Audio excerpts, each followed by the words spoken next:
नमस्ते श्रीकुलदेवी कुलराध्या कुलेश्वरी कुलसंरक्षणी माता कौलिकज्ञानप्रकाशिनी वन्दे श्रीकुलपूज्या त्वां कुलाम्बा कुलरक्षिणी वेदमाता जगन्माता लोकमाता हितैषिणी आदिशक्ति समद्युता त्वया हि कुलस्वामिनी विश्ववन्द्या महाघोरा त्राहि मां शरणागत त्रैलोक्यहृदयं शोभे देवी त्वं परमेश्वरी भक्तानुग्रहकारिणी कुलदेवी नमोऽस्तुते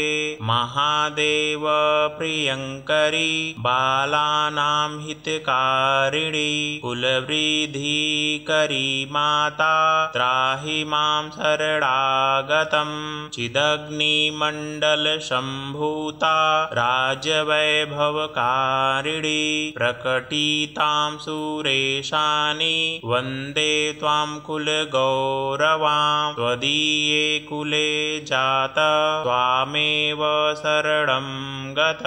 त्वत्वत्सलोऽहम् आधे त्वं रक्ष रक्षाधुना पुत्रं देहि धनं देहि साम्राज्यं प्रदेहि मे सर्वदास्माकं कुले भूयात् मङ्गलानुशासनं